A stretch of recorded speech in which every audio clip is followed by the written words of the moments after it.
Hi, welcome to the Property Show. I'm Jayashree Kurup and I have with me Prabhakar Sinha. Today we're talking about what happens when developers back out of subvention schemes. It's not something new. It's happened over a long period of time. But the buyers of Supertech have actually gone with PSP Legal to courts, saying that they are challenging this whole concept of should the buyer be made to pay the EMIs when the developer had actually undertaken. And joining me here is Piyush Singh, partner PSP Legal, and Manish Minocha. He's a buyer from Supertech Hill Town. Thank you so much for joining us. Prabhakar, you want to set the tone about subvention schemes? Yeah, basically, this is a big problem, particularly in the case of Amrapali, as you also know. Now, a lot of buyers had bought the flat under the condition or with the condition of this builder paying the EMI till the possession is offered, or at least for the first 3 years. And not only Amrapali, so many other builders had also sold their flats like But that across only. the board, right? Across the board, yeah. Across the board. But unfortunately, what has happened that in the case of Amrapali, Supreme Court is not giving them or making that kind of arrangement where the buyers this liability to pay the EMI during this period should be transferred to the developer. That means whether it is Amrapali or whether it is anybody else, whosoever is taking over or is going into the shoe of the Amrapali. And this has given some misconception in the marketplace also that now the developers and in many places are now saying that okay, no, we are not in the position to pay it and so will not pay it. The worst has happened in the case of NCLT, where a project has gone into the NCLT and when the resolution is submitted, the resolution which has been accepted in this clause has been overlooked. And so the buyer has to pay that entire EMI to the bank because this is the contract between the buyer and the bank and the developer. It is not between the buyer and developer bilateral. It is a trilateral that the contract has been signed. And in that, the developer has worked out, but now the bankers are saying to the buyer that boss, you will have to pay it as the developer has gone. But the developer is not taking that responsibility. So I believe the court must come out with a clear diktat on this, that what should be followed in this kind of a situation. So, Piyush, the ball clearly is in your court. Before I come to you, let me first ask Manish to tell us what is it that you have contested and what are your chances as you perceive it? Thing is that most of the buyers who have gone to pursue that legal recourse, we have gone for two platforms as such. As of now, we have considered NCDRC and writ petition in High Court. And fortunately, our plea has been listed, our writ petition has been listed, and we have been assigned a date of 23rd of January. So we are waiting for that. We are very hopeful that our plea would be heard and definite resolution would be given to us. For us, the prime concern, the prime most thing is the pre-EMI. It has to be borne by the builder because they have signed a specific agreement with us, that is MOU. Although there is a TPA in which builder, bank, and the buyer, all three parties have signed, but there is a separate agreement by the memorandum of understanding that has been filed by the builder along with the buyer. They have to oblige the same. They have to adhere by the same, since it clearly states that there has to be no pre-EMI till possession, which they are not following. Yeah. They have to adhere to the same, and that is a main plea of ours. And they have to basically listen to our plea and fulfill their obligation. Piyush, over to you. Now, help us understand the ins and outs of the case and how you are arguing. Prabhakar listed the Amrapali case, but you have been talking about another case where the court has actually allowed consumers. No, this is across the board, Jayashree. It's all the developers are now backing out from paying that or taking up that liability, which I fail to understand whether in this country contract has to be implemented or not. Now the contract is completely thrown into the winds and there is no recourse. That is the worst part. That's right. So let's go to Piyush.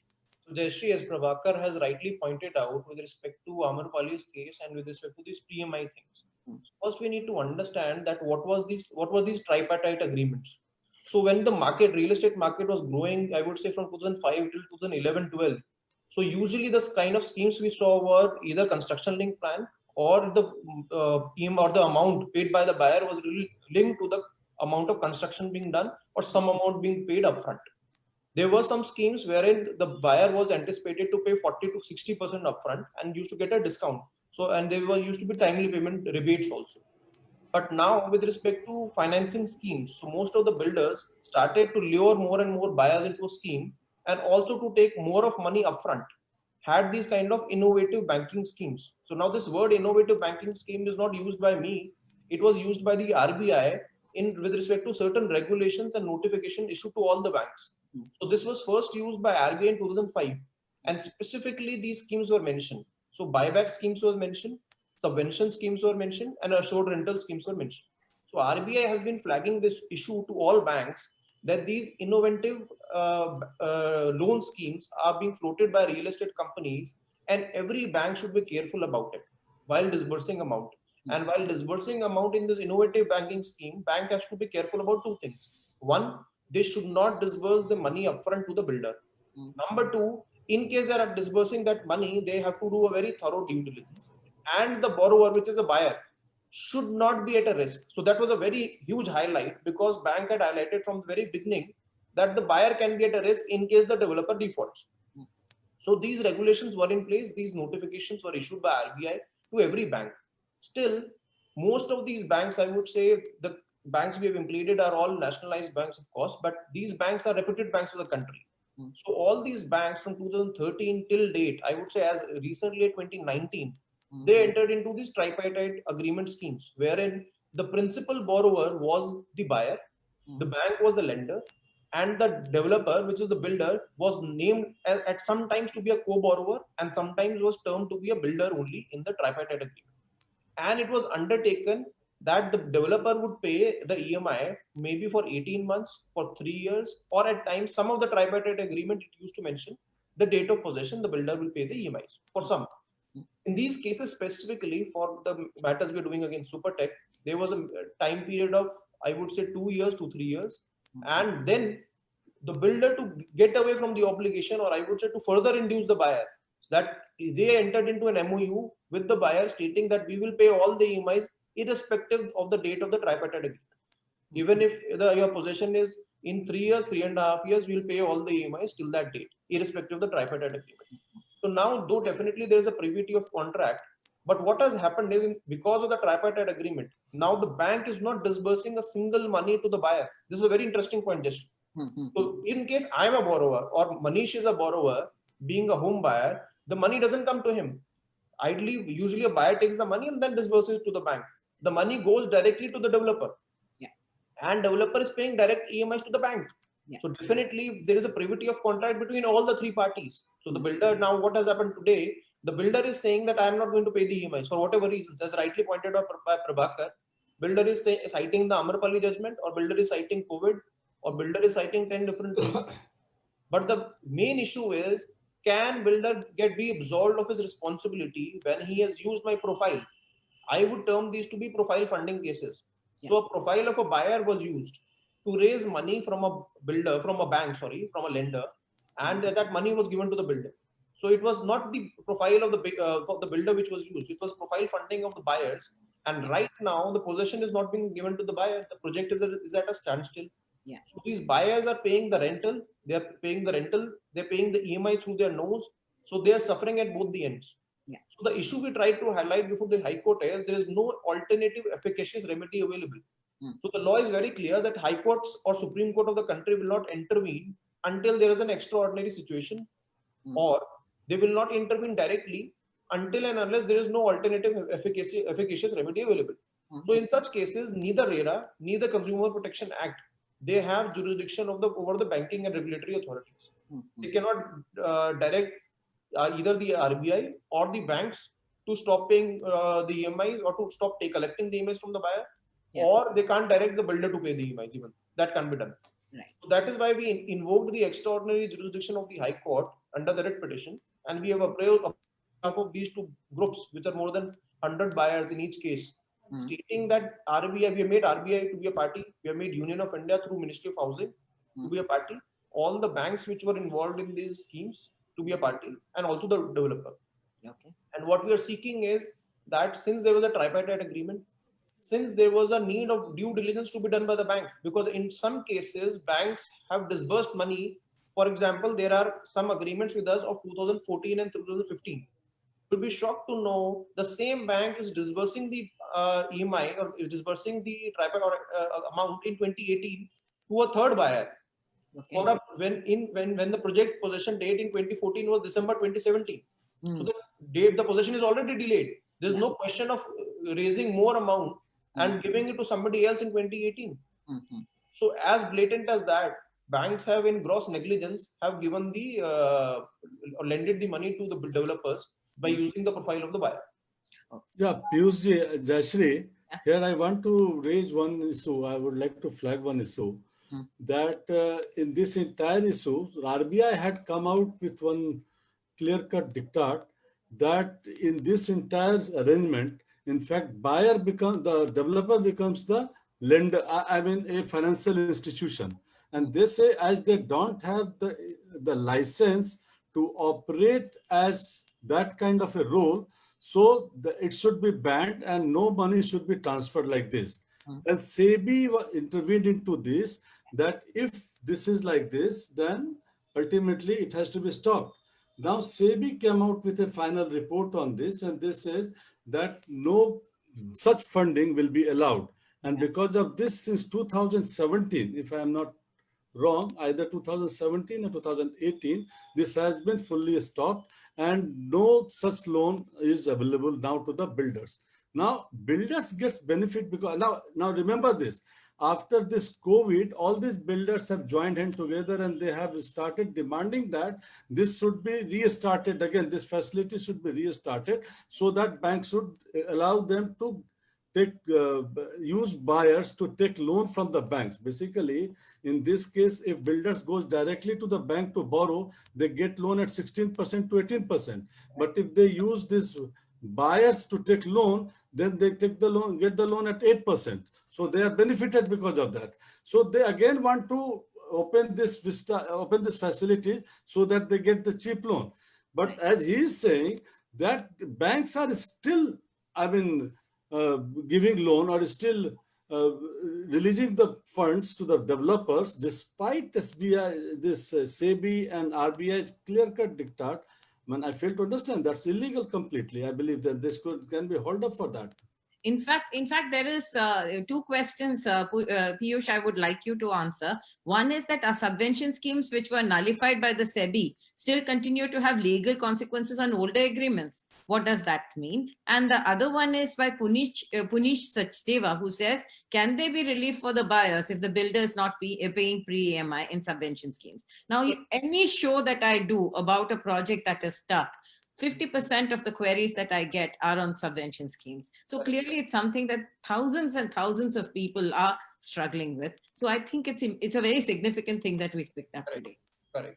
So number one issue with respect to what Mr. Sinha had also pointed out, and with respect to Jayashree, your first question. Yeah. What will happen to the illegal subvention schemes highlighted by RBI? So if you ask me, none of these schemes were actually authorized by RBI at the first instance. Yeah. Any of the subvention schemes. And number two is SEBI, as Mr. Sinha was pointing out, but that was with respect to an assured return case. So SEBI in 2014 and 15 had given two judgments against MVL Builder of Gurugram, stating that every assured return scheme will be a collective investment scheme barred.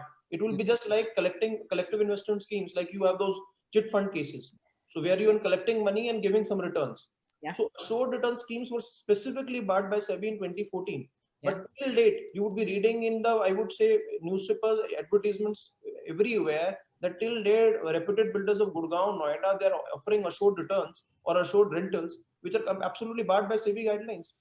And with respect to whose jurisdiction is this? Who has to step in? Which authority has to step in and say no?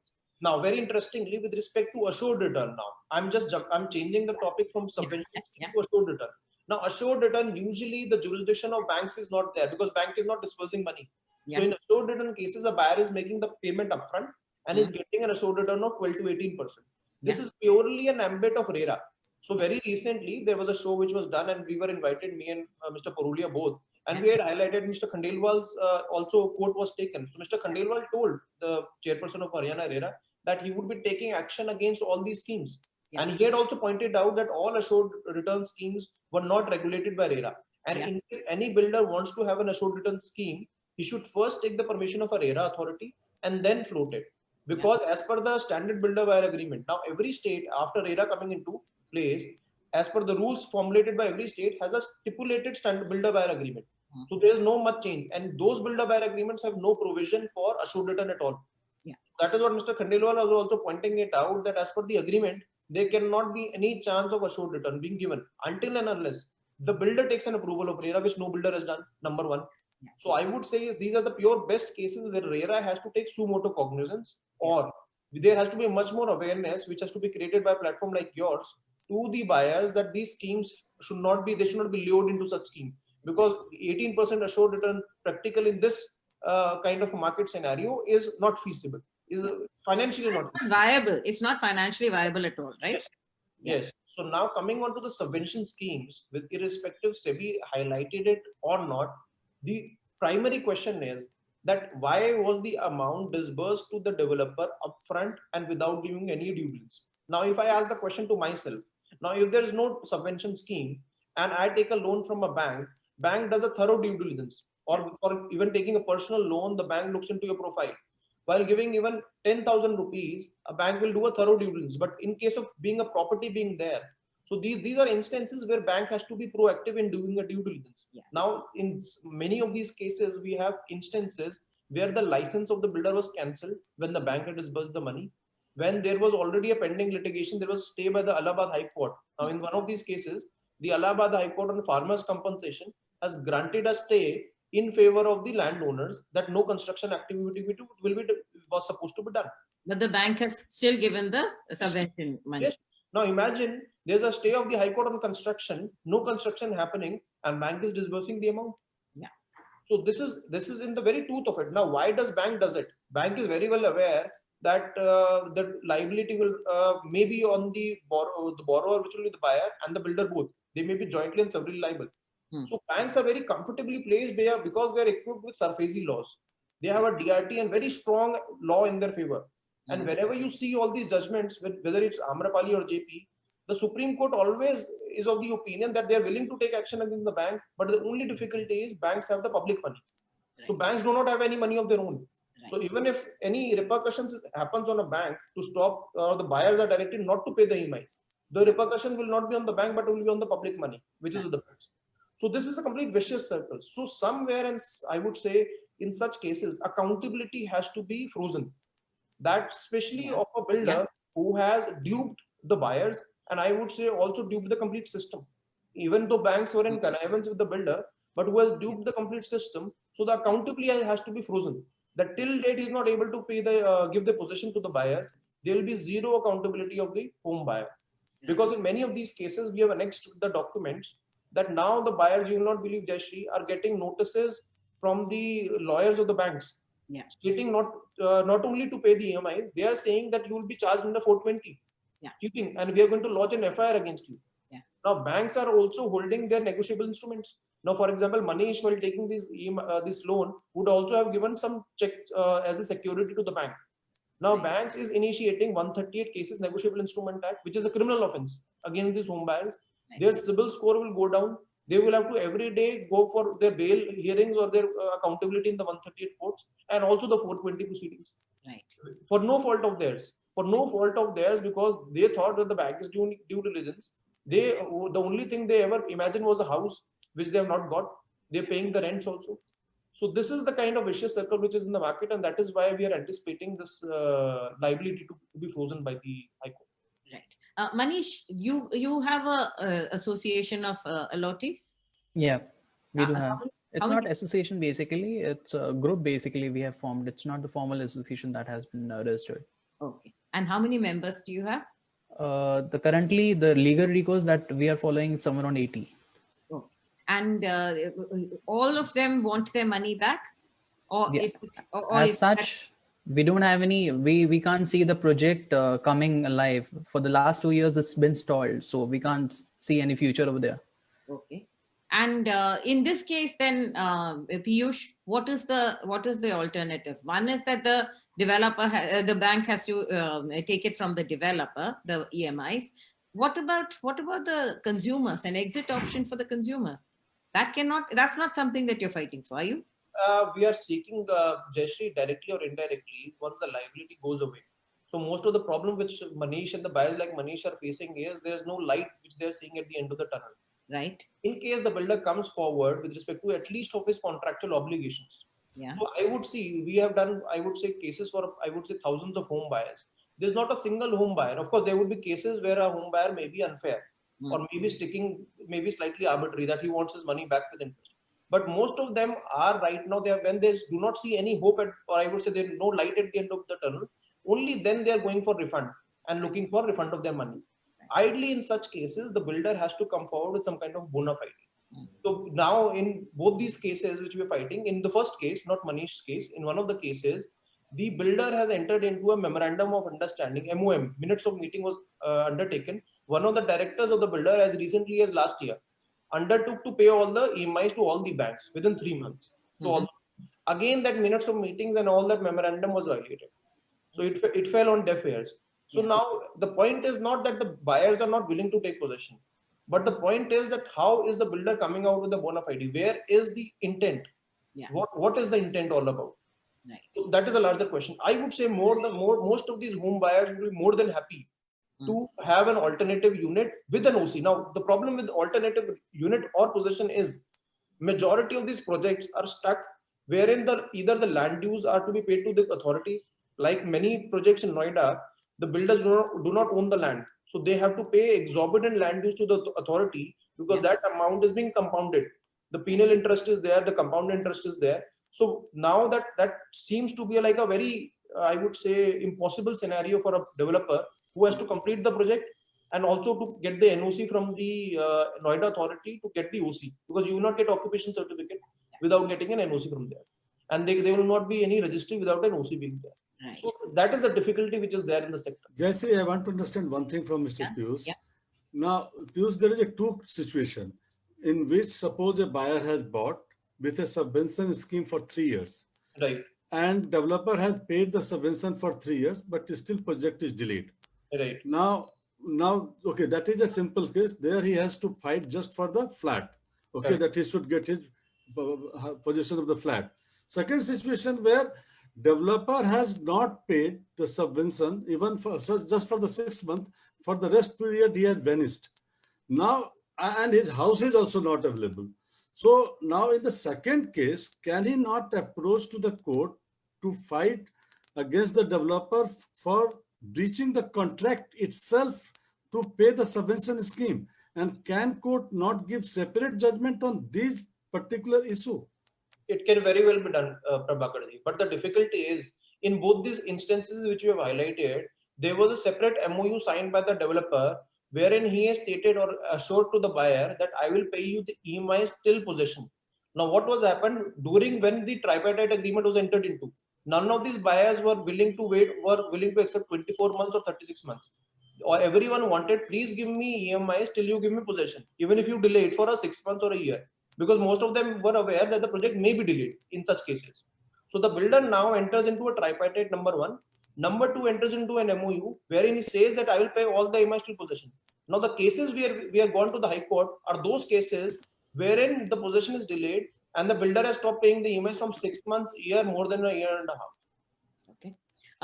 There's another question that has come from Punish, the same gentleman you asked earlier. Can a bank freeze our assets if someone is not paying EMIs, even if they are not attached to the property in discussion? And this is a very valid case, and Prabhakar has an actual example of one of our own colleagues in the Times of India. Right, Prabhakar? Yeah. Would you like to state that? Just a minute, I'm out, it seems. Just No, you're all right. We can see you. Just go on. Yeah. What did you say, please? Can the bank freeze our assets if someone is not paying EMIs? So exactly. That's I have an example where the buyer, one guy, just had a stand guarantor for one agreement, and that fellow had failed to meet that entire his liabilities towards the bank, and then bank went to SARFAESI, and despite the fact that he had resigned and all that, he was not the guarantor. He had informed the bank also prior to the devolution of that fellow. This guy finally, Bank was after him. First of all, they tried to sell his property, and from the court they got the judgment to sell his personal house. Even after that, if the loan was not recovered completely, the bank went to the court and got a judgment to attach his salary. And that fellow was working with our organization. And then he again went to the bank, arguing that, sir, I was not the party was someone else. And why are you punishing me? You have already taken enough from me. But finally, he had to pay the rest of the amount to get himself completely released from that liability. So it's not So, a small liability. And Piyush, I don't think when somebody takes a subvention, they realize exactly how serious this entire issue is, right? They only think that the bank will give to the developer on my behalf, no, developer no, no. the house and Bank give. will be after the borrower, basically. Yeah, Borrower is the buyer. ultimately the bank is after the borrower, and that's what you're challenging, right, Piyush? So Correct. That's comment on this case and tell the consumers what they should be wary of. See, Jayashree, in most of these cases, irrespective, somebody is a guarantor, as Prabhakar has rightly pointed out, or somebody is a borrower. The banks have, I would say, extraordinary powers, which I was trying to highlight. Yeah. Now, for example, in all these cases, the actual property mortgage was unit number XYZ of the builder.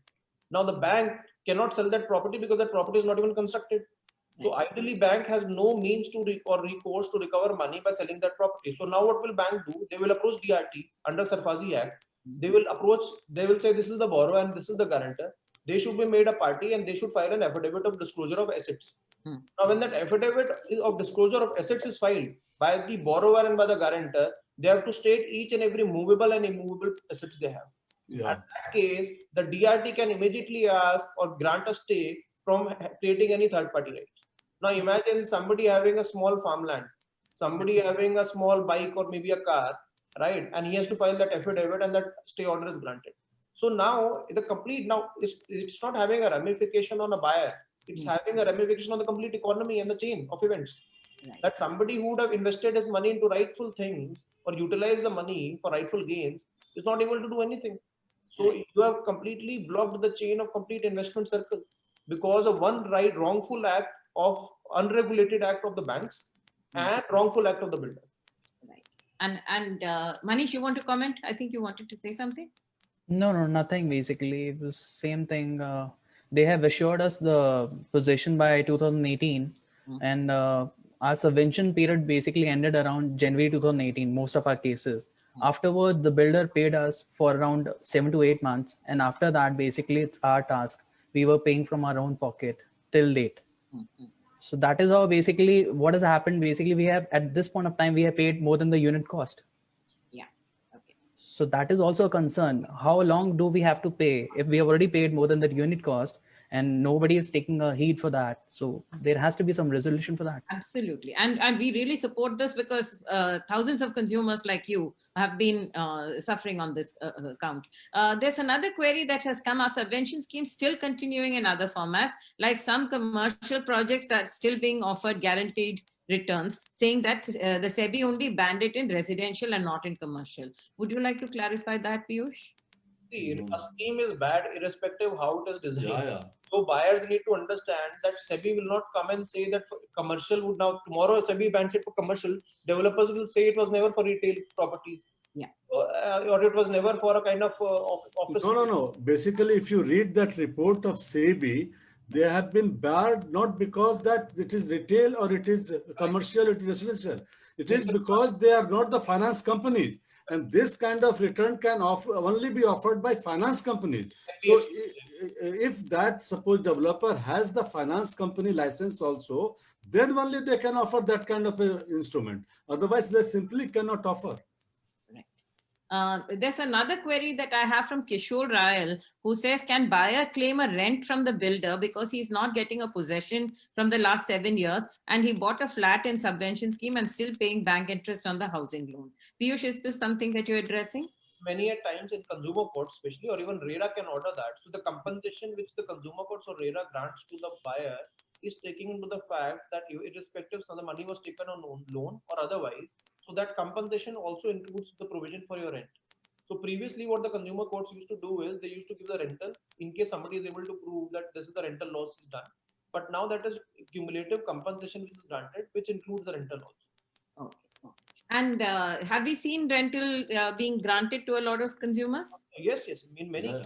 I would say 5 years back, But certain, Jayashree, that is cheaper, no? Yeah. Basically, RERA says that you'll have to pay at least 8% of Yeah. that amount that you have paid. Whereas the rental comes out to be 1 to 1.5% of the capital value. So, I mean, they want to pay it, but basically, as per the RERA law, they should pay at least 8% of the amount that has been paid to them. Right. Will these banks be allowed to move in with the SARFAESI Act against these developers? Clearly, the project, they've lent to the project, the consumers are being pushed to pay their EMIs. The developer is not completing the project. Can't they move in with SARFAESI? Can they do that also now? they can very well do it. And But against the buyers, Against the buyer, yeah. they are identifying the weak link in the complete thing. They know They are the borrower. Yes, so they are going against the borrowers for two reasons. The primary borrower was always the buyer. Number two is it's always easier to mellow down a buyer. So most of these buyers very easily get cowed down for a very simple reason. The moment they see a court notice or they see an NVW against them, they go running and pay the EMI. They have no other option. right. So the moment they see such proceedings against them or their family members, they have no other option but to pay the bank. They beg, borrow, or steal the money. They pay it back to the bank. Unfortunately. Right. And this is where I think it's important for consumers to understand. Like there's Mohit Astha who says bankers were calling us stating that your account had become NPA, though we had not received the flat under the subvention scheme. Then on our perusal, builder had changed our unit and allotted a new ready-to-move unit, and we got the loan shifted to the new unit. But hope not everyone is that lucky. So builders are now giving possession of ready-built units, but in this case, I think Supertech doesn't have any ready-built units anywhere there, right? Now there is one litigation we are doing against the same builder before the NCLT. Now, just before the date of hearing, there was a affidavit filed by them that they are offering to 50 of our clients ready to move in units. Now, none of those units, we had put it on the record before the court also, none of those units have an OC. Those are built up units. There is no water connection, there is no electricity connection. Those are bare shell structures being standing there. Now, interestingly, the same developer, I should not say it, but has launched a scheme from last 6 months saying port your property, port your property, port your property. Port from what? Port from one incomplete project to the other incomplete project and give us 10%. Yes. So you will not believe that such schemes are floated in the market to dupe enough. Imagine the state of a buyer. He just thinks that he has to pay 2 lakh rupees more and he will be moved from a to a ready to move in project because that is an assurance. Yes. So a ready to move in project, a buyer doesn't understand it will have to be a project with OC. Yes. It will not be a project which looks to be complete. It will be have to be legally habitable project. Yes. So now all these kind of misunderstandings are being floated in the market to dupe further buyers. Is a court the only remedy? There's nobody else that a consumer can go to. What are the legal aids that a consumer has today? See, ideally, other than courts, then what we usually see, Deva ki Adalat, like in movies, that we do that those kind of system we don't have in our country. But see, a political interference is very much required. I would say there has to be some both the states. I would say Haryana and Uttar Pradesh, where these schemes were floated.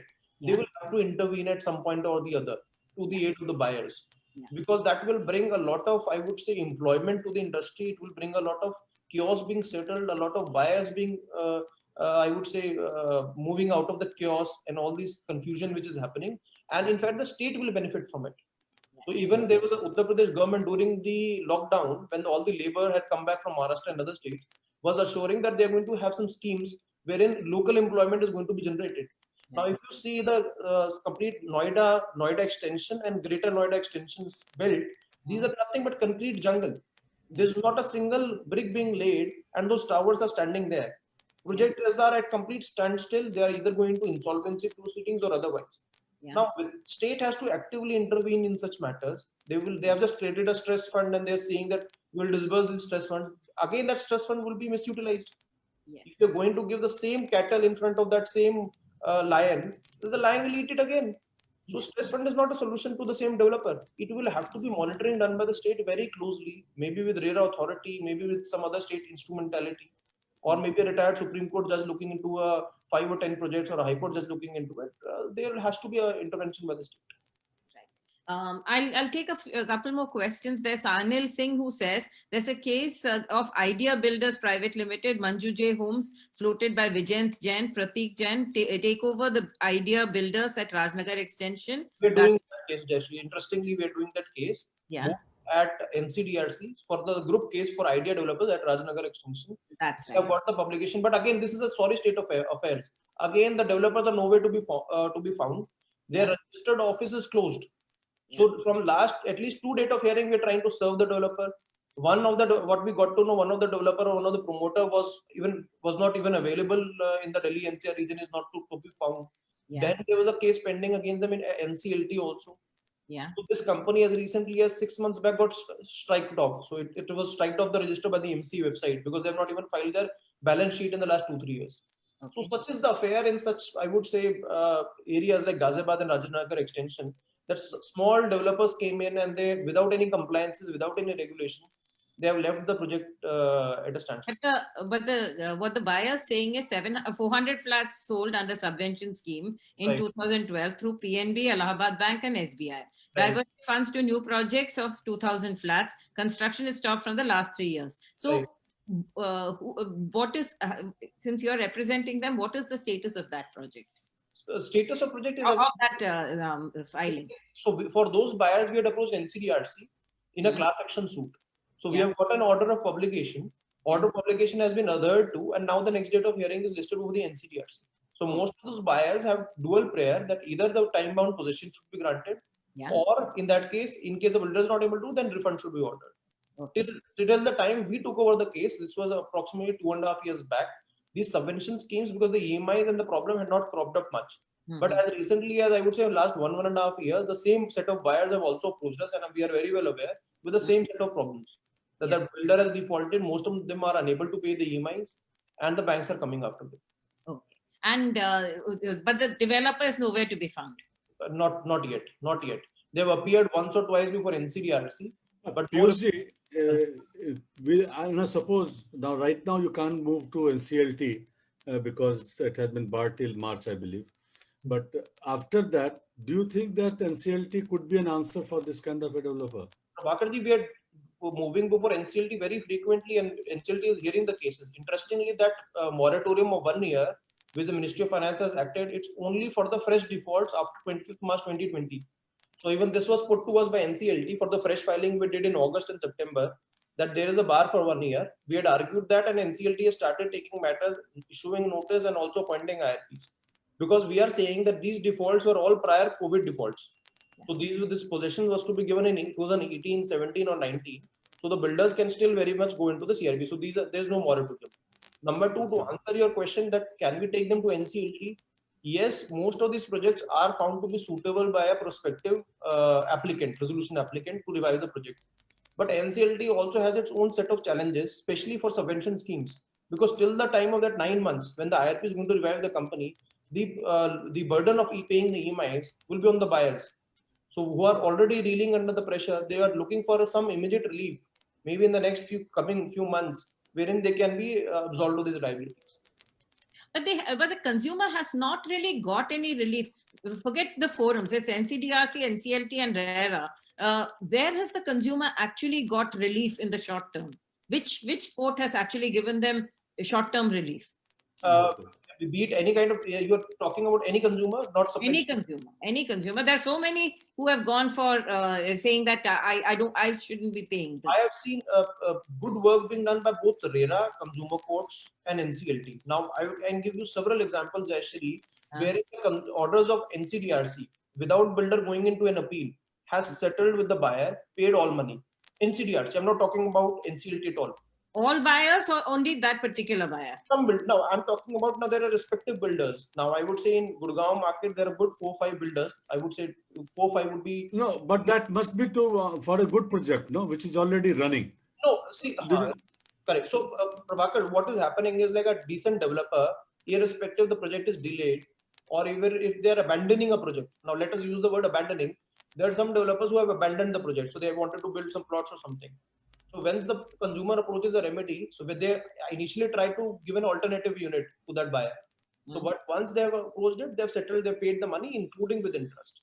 No, but builder like idea, this you are talking about this Raj Nagar.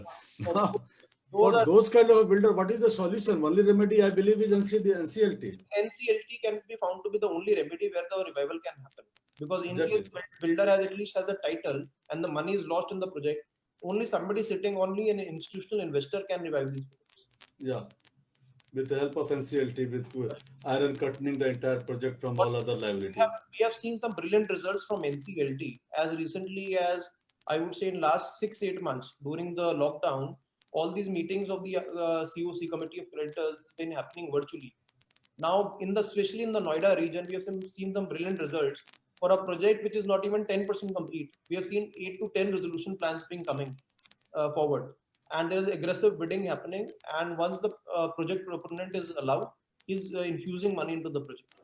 So it is yielding some results and is going to be very effective in the long run. Yeah, where existing developer has abandoned the project, I mean, NCLT could give a very good solution. Correct. But where existing developer is also active, they will not allow the other developer to enter in the project even through the NCLT. Correct. And the problem starts there, in fact. Right. There is another Vishu Sharma has said, what is the legal course when bank issues notice for recovery? Now, you yourself mentioned that consumers get frightened when the notices for recovery comes. Please help consumers understand, if a notice for recovery comes, what should they do? My advice to every time to a consumer is threefold. Somebody in a position, sound position to pay the EMIs, and somebody who sees the project would be delivered in next 6 to 8 months or 10 months for that matter, should pay the EMIs. Now that is number one. Yeah. When the builder has defaulted, so you should wait for the possession, take possession, and then recover that money from the builder, because that will be easy rather than fighting against the banks. That is advice number one. Advice number two, somebody who is not even in a position to pay the EMIs, who is paying rents, and possession is not even, I would say, near, or I would say possession would take another 4 or 5 years. In those cases, you should definitely look into your remedy in highlighting the deficiency to the bank directly. So the fight will not be easy. There's no doubt about it. Fighting against the banks before those forums will not be easy. But the only thing is we will have to fight. There's Anil Singh who says SBI has debited my account and transferred entire money of amount of 7.5 lakhs, leaving 110 rupees in my account. This is unfortunate. This is happening in with respect to several banking or I would say NBFCs which are doing this practice. I actually deprecate such practices. Should not be done. Banking laws themselves do not state it, even though the tripartite agreement may state it. So in case the buyer is not able to pay the loans, you have rightful recourse against him. Yeah. But you cannot take away all his savings. He may require that money to pay the tuition fees or for medical expense, for anything in such kind of exigency. So when banks have effective powers to recover that money, you cannot freeze the bank account or immediately take that money and be out of it. Unfortunately, there have been scams like Nirav Modi, who has duped the same nationalized banks of thousands of crores, and we have been unable to recover it. But when it comes from the borrowers, you immediately take that 7 lakh and freeze the account. Unfortunately. Jayashree, here I want to highlight two things. Yeah. Number one, normally also when bank release the next tranche of funds to the developer, they take the express consent from the buyer or the borrower to release that fund. No, they don't. Sometimes they do, sometimes normally. Yeah, many have not done, Prabhakar. That is the rule, but that is the rule. That's the rule. I agree. That is the rule. But they must take the consent from the buyer, who is the prime borrower, to release the fund. Number one. Number two, if the bank is releasing fund under this contract of under construction, loan, in that situation, bank also certify that the builder has already reached to that stage of construction where that fund has to go. I agree with you. Manish, when every time the next tranche of money was given, was your consent to give the money to the developer? The demand or the demand notice was sent to us basically, but it was as per the mutual agreement that has taken place between the builder as well as the bank, the NBFCs I'm talking about. So all the money was dispersed the moment that fifth floor foundation was laid. So you can very well imagine the whole money was dispersed in 2016 itself, and now we are there in 2020, at the end of 2020, and nothing is happening. Right. When they have approved the project under the subvention scheme, that means bank has done the due diligence themselves, and that is why they have approved the project and they have agreed willingly to finance that particular project. So the onus also lies with the bank also. Yeah, this is another scam actually. Yeah. 20%, 30% into the project, the bank releases the entire money, and the consumer has no right to say no. It is not construction linked. It's not that so much has to come up before the bank releases the next tranche. It was constantly being released, and it was released in connivance with each other. There's no other word for it. It was connivance. Yeah, it is And connivance. today the consumer is being held responsible for that, right? And Pramod Joshi has asked, if possession is laid by 7 years, can the developer force possession as court has given decision for return of money? I think what they mean is that it's after 7 years, the developer has completed the project and said, "Lo, ghar le lo," and the consumer doesn't want; he wants his money back. So, Jayashree, can the court force you to take the possession now? Like Manish himself said that we've lost interest in the case. correct. So in Pioneer versus Gitu Gidwani judgment, Jayashree, the Supreme Court has dealt with the very same issue. Yeah. So this was decided in 2019 by the Supreme Court, stating that in case the delay, so that time frame was taken to be beyond 2.5 to 3 years. So Yeah. in case the project is delayed beyond that period, then definitely the purpose of a buyer will get frustrated and he will be entitled to refund, even though the builder has completed the project and is obtained an OC. Even in Marvel Omega case and Trevor Dilemma case, Supreme Court has categorically stated that beyond a period of time, in case something is delayed, the requirement would be frustrated and you cannot force the consumer to take the property. 2.5 to 3 years is all projects, no, Piyush? I think you are right, Jayashree. But yes, see, I'm saying that most of the times now, to come to real terms, now this was against a relatively very good developer, this judgment, which was just 2.5 to 3 years. If you have to deal with developers which are delaying it for 7-8 years, the courts will have to definitely apply a different yardstick. But you cannot expect a developed buyer to take up possession of a property which is delayed beyond a particular period of time for 2 years. Because all these tall structures, all these buildings, they lose their value in case no construction is happening, and there is a gap between the construction which is there. So a lot of structures get deteriorated. So automatically a value loss is there. So you cannot force somebody to have something which he never wants to have. That's right. Because even in the Amrapali case, the NDCC has asked for excess money to first retrofit these projects and then construct, right? Correct. So when you're looking at the larger picture, then definitely everyone would agree that possession should be the primary concern. Yeah. But in case there is a provision where the developer can afford to give refund and also can afford to complete the possession. So in that case, definitely he should complete the possession and somebody who's entitled to refund should be given that refund. Because now there are clients, now there are a lot of our clients who wanted that flat because they were aware they were supposed to live into that particular flat. Now husband and wife, the wife has expired. So they were both senior citizens. And he says that he never wants to live into that property. Now he's going to his children to live in Bangalore. Yeah. So the complete purpose is frustrated because of the delay. That's right. That's right. He's entitled to refund in such cases. It's a complex problem and there are no easy solutions. I think every consumer is trying a different recourse, but ultimately the recourse is the same. Many want their houses, many want their money back. Some don't want the houses at all, even if the developer completes it. And like Piyush said, some of them, the structure itself is now corroded and needs retrofitting before it can be completed. So it's a complex problem and everybody seems to be picking up different ends of the stick. But nobody has really come up with a solution that you can say that this solution is something that can be implemented across the board. And till we find those solutions, I think Prabhakar and I will keep calling people like Piyush and Manish to come and join us on the show. And Pramod Joshi, in fact, before I shut the show, Pramod Joshi has come back and said the OC has not been taken and the fit-out letters are sent out to buyers. This again is further compounding the crime, right? It's a very huge malpractice in Noida, I will tell you. Yeah. So what is happening is in garb of taking 5% more, because most of these buyers are paid 90 to 95%. Yes. So to generate that 5% more, builders are issuing a fit-out letter. Yeah. And they're anticipating that the buyer will pay 5% more and the fit-out to be done.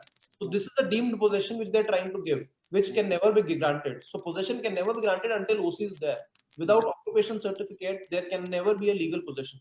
So that's another warning to consumers. If the developer asks you, tells you that it's ready for fit out, please demand to see the OC. Without the OC, don't give the last 5%.